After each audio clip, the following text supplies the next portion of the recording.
నమస్తే, నేను మీ సతీష్. బయటపడ్డ పోలీస్ భాగోతం అంటూ ఒక చర్చ అయితే మాత్రం ప్రస్తుతం ఏపీ రాజకీయ వర్గాల్లో హాట్ టాపిక్గా మారింది. మరి ఈ రకమైనటువంటి చర్చకు దారి తీసినటువంటి అంశాలు ఏమిటి, లేదంటే కనుక ఇవాల్టికి ప్రభుత్వాలు మారిన అంటే వైసీపీ అధికారం కోల్పోయి కూటమి ప్రభుత్వం అధికారంలోకి వచ్చి ఏడాది గడుస్తున్నా ఇంకా పాత వాసనలతోటి మెలుగుతున్నటువంటి పోలీసులు ఇవాళకి విధులు నిర్వహిస్తూ ఉన్నారు అంటే దానిపైన వస్తున్నటువంటి విమర్శలు కావచ్చు, మరి ప్రభుత్వం చర్యలు తీసుకోకపోవడం, దీన్ని ఎలా చూడాలి అనేటువంటి అంశాలు మనతో విశ్లేషించేందుకు ప్రముఖ రాజకీయ విశ్లేషకులు అర్చమల్ శ్రీనివాసరావు గారు ఉన్నారు. సార్ నమస్తే.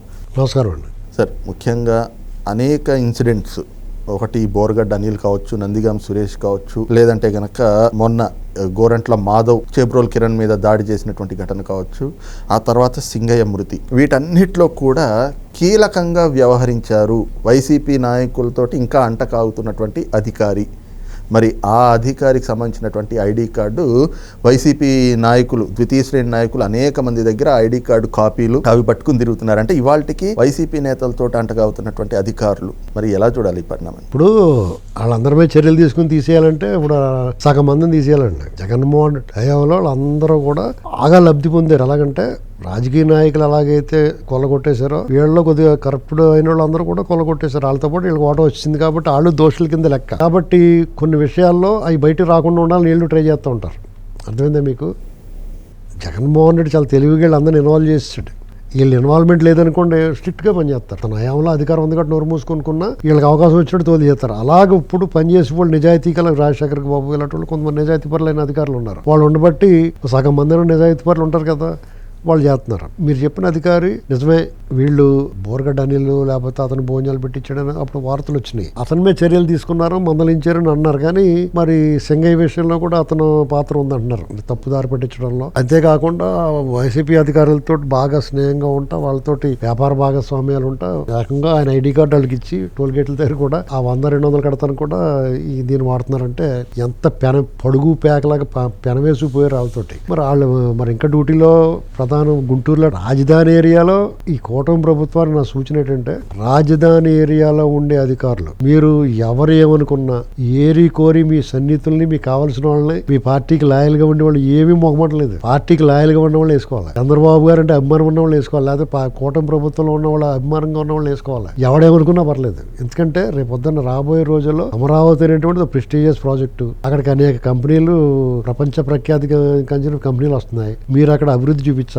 అసలు ఆ కోర్ ఏరియాలో మీకు ఎటువంటి తెడ్డువని వాళ్ళు, లేకపోతే మీకు చిల్లంగి పెట్టేవాళ్ళు, మీకు పడవకు చిల్లు పెట్టేవాళ్ళు ఉంటే నష్టం జరుగుద్ది. గోరంట్ల మాధవ్ ఎన్ని వేల గుండ్లు ఉంటే కస్టడీలో ఉన్న అతని మీద బయట చేస్తాడు, వచ్చి కొడతాడండి. అతన్ని మీరు ఏం చేశారు? అతను కూడా ఉన్న వాళ్ళు కొట్టారు అంటున్నాడు. అతను ఎందుకు కొట్టలేదు? ఏంటి ఎందుకు వదిలేశారు? కఠినమైన చర్యలు అంటే ఈ కాదండి. చట్టం తన పని చేసుకోమని చెప్తున్నారు చంద్రబాబు గారు, చాలా పెద్ద మనిషి. చట్టం జగన్ పని చేస్తున్నాడు, మీరు ఎందుకు ఊరుకుంటున్నారు? మిగతా అధికారులు, మిగతా నాయకులు ఏం చేస్తున్నారు? గుంటూరులో ఒకళ్ళ మీద ఒకళ్ళు నెట్టుకుంటున్నారు. ఎవరిని అడిగినా కానీ ఆ పై నుంచి పై వాళ్ళు చేస్తున్నారు అంటారేంటి? పై వాళ్ళు అంటే ఎవరు?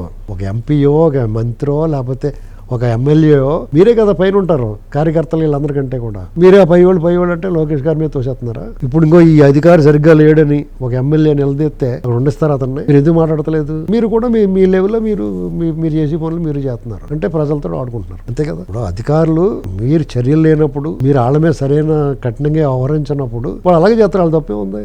రోజా గారు మాట్లాడినా, లేకపోతే పేరు నాని మాట్లాడినా వాళ్ళు తప్పే ఉంటుంది. మీరు వాళ్ళు వదిలేస్తున్నప్పుడు వాళ్ళు ఏమనుకుంటారు? ముందు భయపడ్డారు, ఏం చేస్తారో ఏటో అనుకున్నారు. తర్వాత మీరు మంచితనంతో మీరు వదిలేశారు. వాళ్ళు ఏమనుకుంటున్నారు? మీరు ఏమి చేయలేక వదిలేశారు అనుకుంటున్నారు. ఇప్పుడు రెచ్చిపోయి మిమ్మల్ని తిడుతున్నారు. ఇప్పుడు కూడా ఏం చేయలేకపోతున్నారు. రేపు నుంచి కొడతారు. ఆల్రెడీ కొట్టారు. చాలా చోట్ల కార్యకర్తలు దాడులు జరుగుతున్నాయి కదా. దీని పరిష్కారం ఏంటి? పోలీసు వాళ్ళు కూడా సంవత్సరం నుంచి మీ వైపు నుంచి, ప్రభుత్వం వైపు నుంచి కఠినమైన వ్యవహారాలు లేక, కఠినమైన చర్యలు లేక వాళ్ళు కూడా మనకి ఎత్తుకొచ్చిన గొడవరా బాబు అనుకుంటారు. వాళ్ళ మీద ఇప్పుడు తప్పు చేసిన వాడి మీద చర్యలు ఉండాలి కదా. జగన్మోహన్ రెడ్డి హయాంలో గట్టిగా అవినీతి చేసిన వాళ్ళు, వాళ్ళ కొమ్ము కాసిన వాళ్ళకి మీరు పోస్టింగ్లు ఎత్తుంటే ఒక ఆయన జడ్జి గారు అలాగే అంటారు. హైకోర్టు తీర్పుని వాళ్ళు డిస్మిస్ చేశారు.